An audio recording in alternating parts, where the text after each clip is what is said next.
the locations the Dark Sorcerer had lured them to before they sent the brat and the older man away had the main character's bones.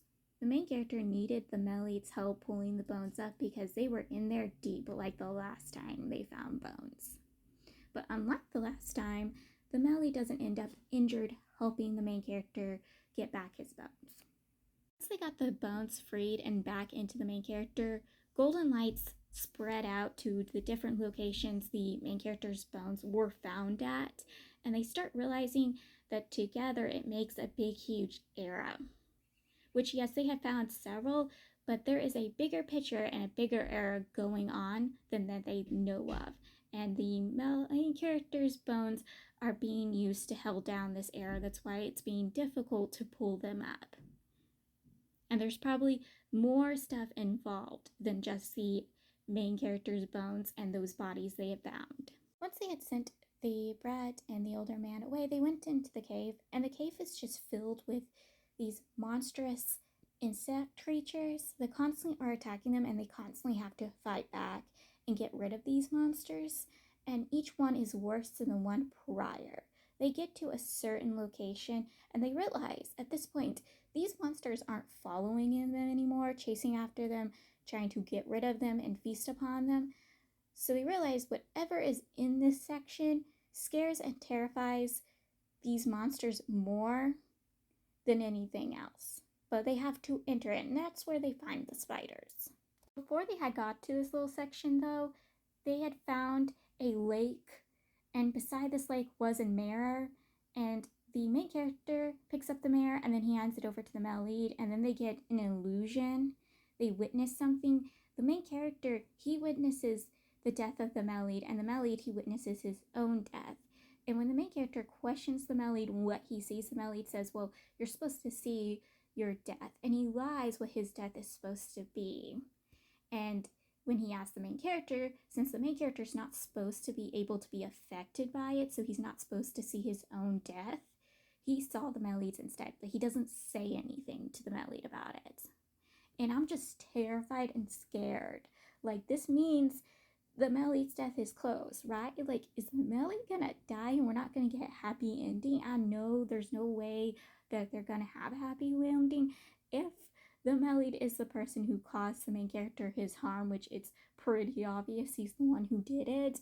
Is just bad. Like, I want them to be happy, but I know it's impossible for them to be happy. As they enter the spider cave, the main character, he's bitten by a baby spider. So how the spiders work is the baby spider has to bite somebody, and then the mommy spider, she bites somebody else.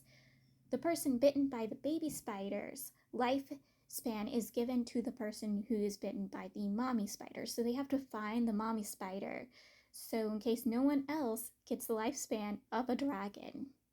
Because, it can be bad for someone to have the lifespan of a dragon, especially a very long lifespan, even if they're a good person. That's kind of giving somebody a curse, especially when they expect to die in a certain period of time. Mortals do not take long lifespans well. Even the goodest and purest person will be affected horribly by a long lifespan. So they have to find the spider, and they do. And the Melead had little vials on hand, so they put the baby spider in one, and they put the mommy spider in another one. And the Melead, the main character, he's stuck carrying them around.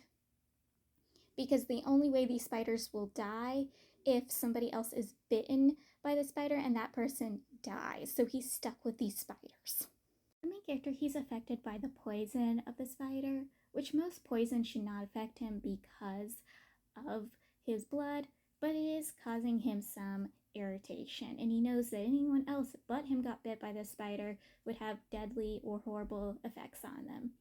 And they realize all the blood must be from the Dark Sorcerer, who would have probably been bitten by a spider and basically tried getting rid of the poison by, harming himself and releasing the blood out. So they follow the blood trail to the lake.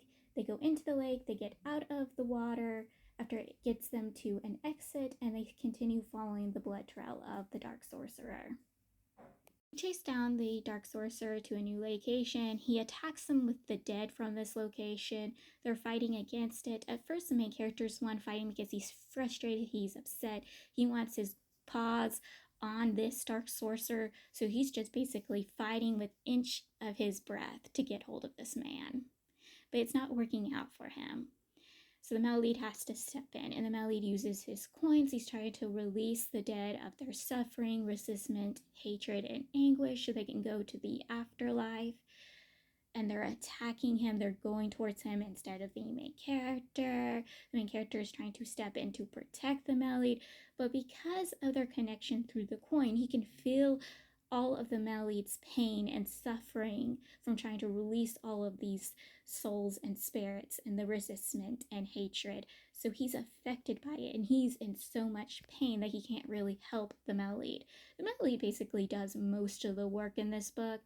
All of it, basically, especially when they're in the cave. The Maleid was doing all the heavy lifting. And at a point, the Maleid's fourth coin, it awakens, it released, and all the other jumble memories start popping into the main character and Maleid's head. And this is when the main character realizes that the Maleid is the person who put him in the position he was in, the person who caused his pain and suffering. He also points everything together and realizes the Maleid is the state practor, especially when they get done fighting and the dark sorcerer jumbles himself out of his little hiding spot and calls the Maleid the state practor and questioning the Maleid why he's here at this time. Wasn't he supposed to meet up with him later somewhere else? And let's just say, no surprise, the main character is horrified and upset by this fact.